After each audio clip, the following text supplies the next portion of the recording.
कहा कभी काजी और कभी हाजी, 3 बार काजी और 1 बार हाजी। आज की तारीख में कांग्रेस और बीजेपी के बीच टक्कर है और इसके अलावा ये छोटी छोटी पार्टियां, इनका कोई अस्तित्व यहाँ पर नहीं।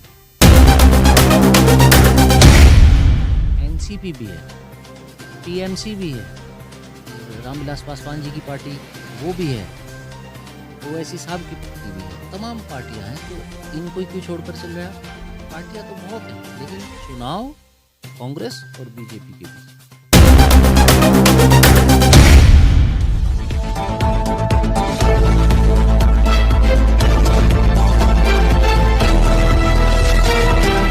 विधानसभा चुनाव का बिल्कुल बच चुका है और हम बात करेंगे मंगलौर विधानसभा की, जहां हमेशा हाजी और काजी के बीच कांटे की टक्कर रहती है, कभी हाजी तो कभी काजी। इस बार देखेंगे परिणाम क्या रहता है। और हमारे साथ में मौजूद है मंगलौर विधानसभा से काजी निजामुद्दीन सर। स्वागत चैनल। मंगलौर विधानसभा को आप किस नज़रिए से देखते? आपने अभी कहा कभी काजी और कभी हाजी, 3 बार काजी और 1 बार हाजी, बार बार अलट पलट नहीं यहाँ की जनता ने की। तो एक ही बार जीत पाए हैं, 3 बार कुदरत ने और मंगलौर की जनता ने मुझको मौका दिया। मंगलौर विधानसभा सर्कल का ही चुनाव नहीं, पूरे उत्तराखंड के चुनाव में आज की तारीख में कांग्रेस और बीजेपी के बीच टक्कर है और इसके अलावा ये छोटी छोटी पार्टियां, इनका कोई अस्तित्व यहाँ पर नहीं। मंगलौर विधानसभा में इस बार आज़ाद समाज पार्टी और आम आदमी पार्टी भी मैदान में है, किस नज़रिए से देख रहे हैं सर? नहीं, एनसीपी भी है, टीएमसी भी है, रामविलास पासवान जी की पार्टी वो भी है, ओवैसी साहब की पार्टी भी है, तमाम पार्टियां हैं। तो इनको ही क्यों छोड़कर चल रहे हैं?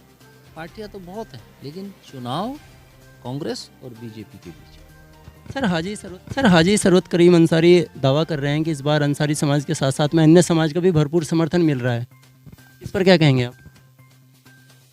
वो समाजों की राजनीति करते हैं, कास्ट बेस्ड पॉलिटिक्स करने की कोशिश करते हैं।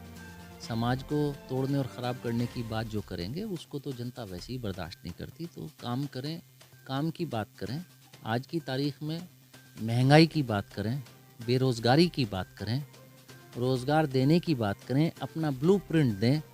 जो पार्टी अपना ब्लूप्रिंट देगी कि हम हॉस्पिटल सही करेंगे, हम जिन अस्पतालों का अस्तित्व पहले से बेहतर था, हरिद्वार में मेला हॉस्पिटल, रुड़की में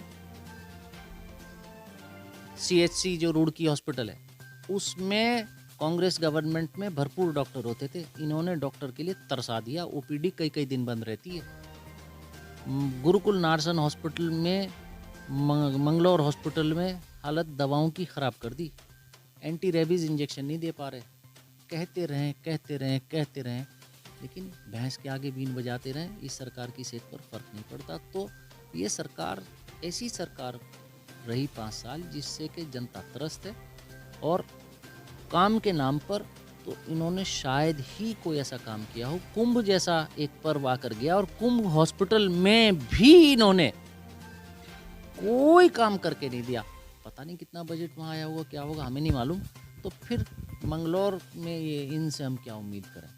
विधानसभा की आप मेरी अगर कार्रवाई देखें, जिस फोरम पर ये निर्णय लिए जाते हैं, मैं अपनी बात, अपनी आवाज़ कहता रहा, लेकिन क्योंकि उनके पास बहुमत से कहीं ज़्यादा तादाद में विधायक थे, तो सत्ता पक्ष, सत्ता के नशे में मदमस्त उन्होंने काम किया और उस मदमस्ती में उन्होंने किसी भी डेवलपमेंटल वर्क की तरफ, विकास की तरफ ध्यान नहीं दिया, जिसका असर हम पर भी पड़ा। मंगलौर में आरोप लगाए जाने की भी बदहाल अवस्था में है, उस पर आप क्या कहेंगे? पहले तो मैं बदहाल अवस्था की सड़क के बारे में ही जान लूँ आपसे। दूसरा, मंगलौर गाधारोना रोड, खानपुर विधानसभा, नरगला सलारू मुडिया की खानपुर विधानसभा, वो झबरेड़ा विधानसभा, ये मंगलौर में आती हैं क्या? रुड़की, ढंढेरा, लंढौरा, लक्सर मार्ग। ढंढेरा में प्रणव सिंह जी बीजेपी के एमएलए, लक्सर में बीजेपी के एमएलए और सबसे ऊपर सांसद निशंक साहब जो केंद्रीय मंत्री भी। कुंभ का पर्व आया और गया, क्या हालत है उस रोड की? इन्होंने तो पूरे प्रदेश को चौपट कर दिया। इस टाइम उत्तराखंड प्रदेश के सैकड़ों मुख्य मार्ग ऐसे हैं जो क्षतिग्रस्त पड़े हैं। ये तो जैसे कैसे लड़ लड़ाकर भीड़ भिड़ाकर दोस्ती यारी में किसी अधिकारी से हमने कर करा करके ये काम कराए हैं, वरना इस बीजेपी की गवर्नमेंट में झबरेड़ा मंगलौर मार्ग कौन सी विधानसभा में है? ताशीपुर से इकबालपुर तक मार्ग कौन सी विधानसभा में है? इनकी हालत तो देखिए, ये तो सारे बीजेपी की गवर्नमेंट के रास्ते हैं और मुख्य मार्ग हैं इस जनपद के। तो ये तो जब पूरी ही सरकार खराब हुई तो यकीनन उसका असर मंगलौर पे तो पड़े। एक सवाल आपसे पहले भी हुआ था कि इस बार मंगलौर विधानसभा में आज़ाद समाज पार्टी और आम आदमी पार्टी के द्वारा जो आपका वोट बैंक है उसमें सेंधमारी की गई है। लग रहा है सर आपको घेरने की तैयारी है?